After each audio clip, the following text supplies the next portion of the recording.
Përshëndetje, le të marrim një forum të ndërtimit të një lloji grafiku me disa të dhëna. Po vendosim disa inpute. Pra, sikur po i referohem një procesi të projekti, do të thënë që është i kompletuar ose i pa kompletuar, do të thënë i mbaruar. Po nis po e stiloj atë, mund të marr një style të gatshëm, për shembull pjesa self style, dhe më marr një stilim. Mund të ndryshoj masin e shkrimit dhe mund të bëj double click në kolon. Mund të vendos pjesën e inputit, për shembull, nëse vendos 80 e 5%, këtë 85% do t'ua vendos në përqindje. Shikoni që del forma, në vend të vendos 80%, ajo del 8500. Mund të ndryshoj pjesa format celt, të shikoj çfarë observativi ka. Shikoni që ajo është përqindje dhe decimal space është 0. Po ndërkohë nëse ti e fshin dhe shkruan përsëri 80, ajo e merr si 80%. Se duhet të bëj pjesën e pambaruar, atëherë i bie tjetër diferenca midis 100% minus qelizës C2. Dhe sa herë që ti ndryshon qelizën C2, ndryshon edhe vlera.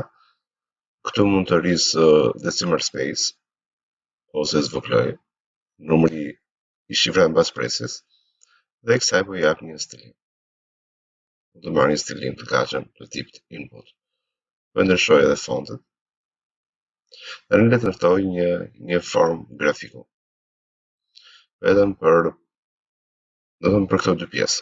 Edhe po ejtë pjesën e grid line, po selektoj këto range dhe shkoj në insert dhe të marr një form pie dhe marr një lloj grafiku të tillë. Po fshi title, pra chart title, po fshi edhe pjesën e label, legjendat poshtë, dhe tani të nisim me pjesën e formatimit. Nëse ti do të ndryshosh pjesën e formatimit, pra pjesën e ngjyrës së poshtme, nëse ti thjesht bën klik dhe shkon te pjesa format dhe merr shapes fill, dhe shikoni që automatikisht ajo ndryshon komplet si ngjyrë. Por nëse ti shkon dhe thjesht bën klik, ti mund të selektosh vetëm njërin nga pjesët e saj. E shikoni. Pra, ka dy lloj forma selektimi. Mund të selektosh, pra bën klik dhe selekton të gjithën, por mund të bësh klik dhe selektuar vetëm copsën e saj. Tani le të marrim një brenda saj, do doja të merr një text box. Text box ka disa lloje mënyra për ta marrë. Mund të shkojmë dhe te pjesa shapes dhe të marrim një text box. Në momentin që ti merr text box, ti e bëj hapjen e saj dhe shkoj në pjesën e formulat bar, vendosim baras dhe kjo do duhet të referohet qelizës C2. Shikoni, thjesht jepi enter.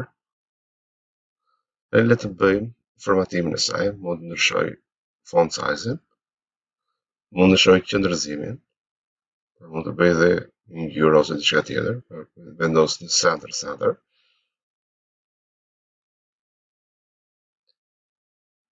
Kjo është pak a shumë, kjo është pak. Nëse ti ndryshon vlerat e qelizës C2, automatikisht ndryshojnë edhe vlerat e saj.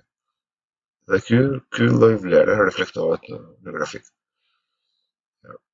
Do jap disa forma të ndryshme.